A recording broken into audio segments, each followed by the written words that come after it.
Time to dig down in the caves with Rockford to do some Boulder Dash.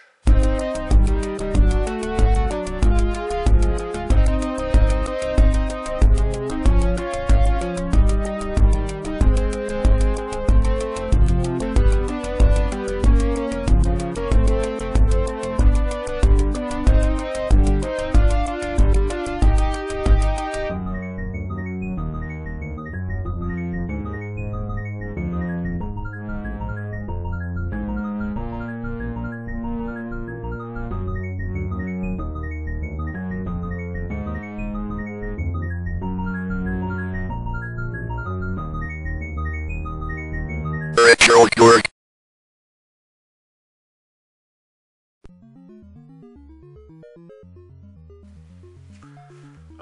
Boulder Dash.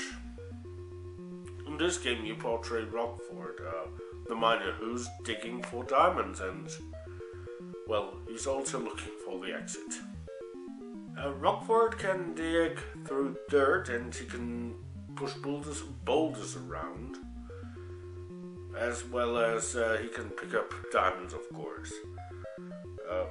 Diamonds and boulders, on the other hand, can kill Rockford if they fall onto him, on his head. Then there are the other obstacles. Let's start with the most dangerous one. The firefly, which, on touching Rockford, a boulder, or a diamond, or the amoeba, which I'm going to talk about a bit later, explodes in a 3x3 pattern, destroying everything but, surprise, indestructible walls. They can be killed by falling boulders. Similar yet different to the firefly is the butterfly, which on contact explodes and leaps up to 9 diamonds behind, arranged in a 3x3 pattern, except of course if there's an indestructible wall there.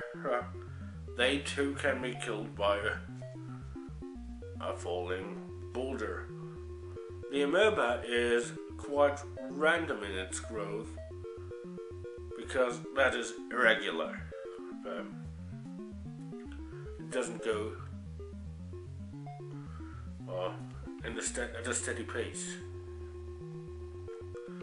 The amoeba eats through dirt, and if it's large enough it will turn into boulders. But if you stop it from growing before that happens, it will turn into many diamonds.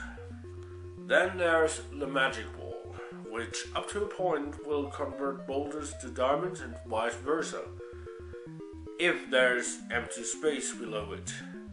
Enough empty space. Otherwise, the object will simply disappear.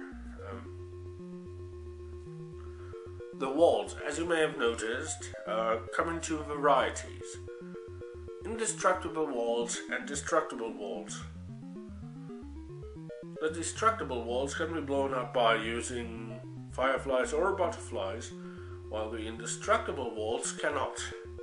Who would have guessed? That's it for the first Boulder Dash game. In Boulder Dash 2 they introduced the slime and the growing wall.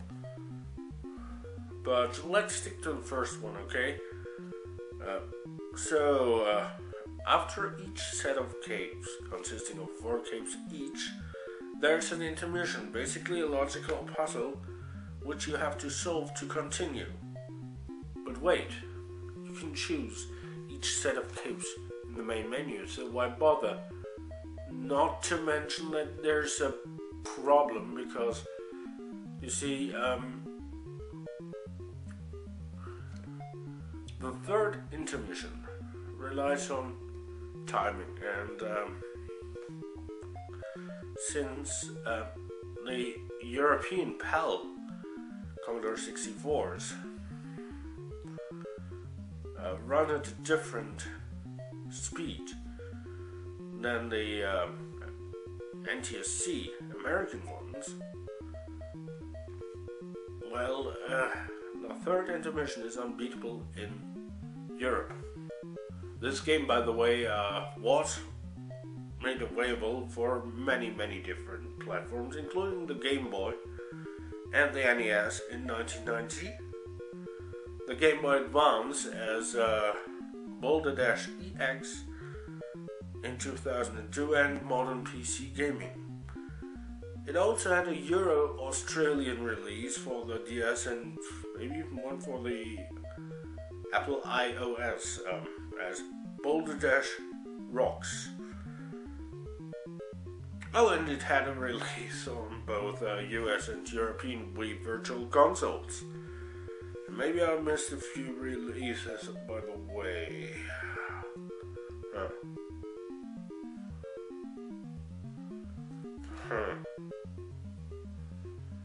Well, that's it for today.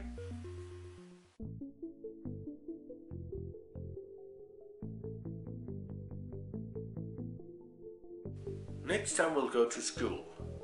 Combat school.